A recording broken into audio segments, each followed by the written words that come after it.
Welcome back to Morning Joe. 6:31 in the morning, a live picture of the United States Capitol, where later today confirmation hearings will continue in the Senate for Judge Ketanji Brown Jackson's nomination to the Supreme Court.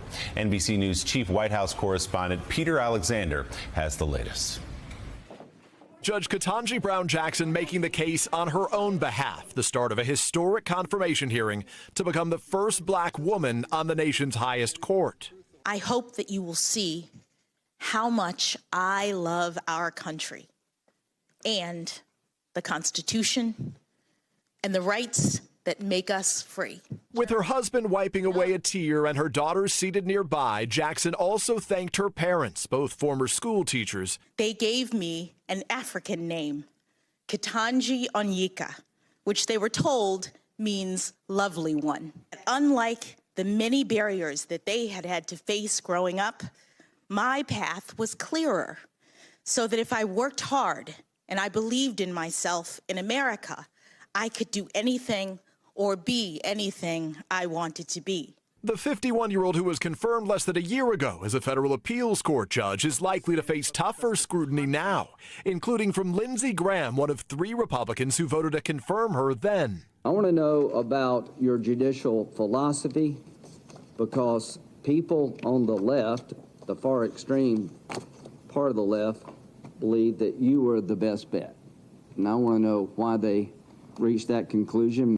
And Republican Josh Hawley previewing a line of attack, accusing Jackson of being soft on crime, highlighting her sentencing decisions in child pornography cases. In every case, in each of these 7, Judge Jackson handed down a lenient sentence that was below what the federal guidelines recommended and below what prosecutors requested. But Democrats highlighting that Jackson's nomination has been endorsed by numerous law enforcement officials and the Fraternal Order of Police. She hails from a law enforcement family. And no, she's not soft on crime. And hailing her groundbreaking selection. This is not a normal day for America. We have never had this moment before. If confirmed, Jackson pledging to be independent and neutral. Thank you for this historic chance to join the highest court, to work with brilliant colleagues, to inspire future generations, and to ensure liberty and justice for all. Peter Alexander reporting there, Jonathan Lemire with us. So, John, the White House expectation is that this nomination will go through. It's just a question of how many votes they get. We heard Joe Manchin, for example, Democrat from West Virginia, criticizing Josh Hawley for his performance already before the questioning even starts. Is there a roadblock in front of the White House that they're worried about to this nomination? Not that they can see, no. They feel very confident this will get done. I mean, the judge faces up to 12 hours of questions today. It's a grueling day. There'll be a number of more hours tomorrow. The Republicans already previewed their attack lines. They're going to try to paint her as soft on crime. And the White House was quick to note all these endorsements, including the Fraternal Order of Police, who backed, frankly, Donald Trump in the last election, have said that she's qualified.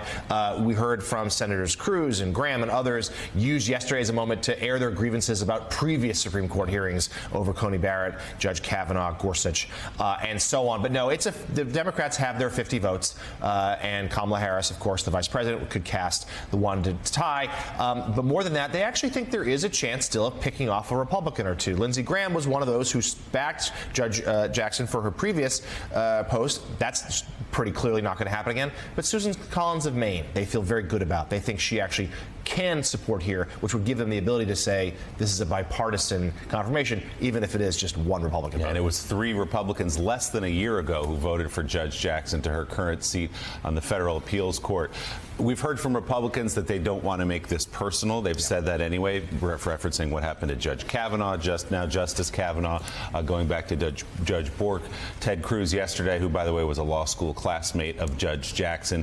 Do you expect any kind of personal attacks, or will it be along the lines of what we heard from Josh Hawley yesterday, looking at sentencing guidelines and some of her record? That would be an interesting alumni gathering there between Cruz and Jackson. I think most Republicans, you'll hear some. The soft on crime will be the number one attack. But I think there's a broad sense among most Republicans, of course, they'll take a few shots, but they're largely going to hold their fire. They know the Democrats have the votes. They know that she is qualified. They know that she has received endorsements. And there's also the historic nature of this appointment. She, of course, would be the first black woman to sit on the Supreme Court. There aren't too many Republicans that want to get in the way of that. And I think that some of the attacks that they're going to offer, which are frankly aimed more at creating campaign ads to run back home, are done so in the safety of knowing she'll be confirmed. Right. And they could take a few dings at her, but yet she is going to have her place on the bench. And it is a meaningful thing, certainly. And we shouldn't lose sight of the history here. And as a final point, yesterday we saw Senator Booker and a few others really note just what progress this is for America, that someone like this, a black woman, is now just a few days away, most likely, from being confirmed and taking her seat on the highest bench in the land. Yeah, Jonathan, the Republicans, a lot of them didn't want to talk about her, didn't want to talk about the history. They have this fixation on Kavanaugh.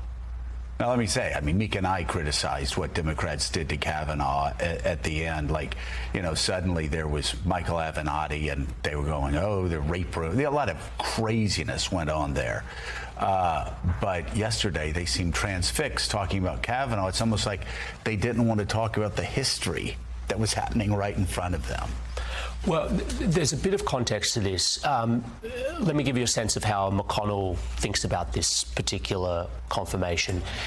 In McConnell's mind, this is actually quite a low-stakes confirmation fight. Right. And, you know, she is not going to fundamentally change the balance of the court. They're still going to have conservative control. So in McConnell's mind, this is really an opportunity, and this is why you're hearing this messaging from them to say, you know, we're going to treat her respectfully. It's not going to be the quote-unquote circus like Kavanaugh, and they're going to put a few hits in like the crime thing for the midterms, but really they know the Democrats have got the votes. But, you know, even on the crime thing, you have Andrew McCarthy, NRO saying it's just pure demagoguery. Any prosecutor looking at that knows it's what Josh Hawley does. He just lies. He engages in demagoguery. While we're having hearings about the Capitol being ransacked, he's sitting up there, you know, crossing his legs in the balcony, pretending like he's not paying attention. He's a grandstander. He's not a serious guy. Do you think other people are going to be doing this? Well, the Andy McCarthy piece was specific, very narrow, actually, what he wrote. It was about the child pornography stuff, which and Andy McCarthy has a long history in prosecuting child sex offences. So I think that narrow attack will probably be restricted to Hawley, maybe a couple of others. But you've already seen McConnell himself suggest that her background as a criminal defense lawyer suggests an empathy with criminals. So I do think you're going to see other Republicans go along that broad line of attack. I don't think it'll just be Josh Hawley. Hey, thanks so much for watching our YouTube channel. You can follow up on today's top stories and breaking news, or catch up on your favorite MSNBC shows all in one place. Download the NBC News app today.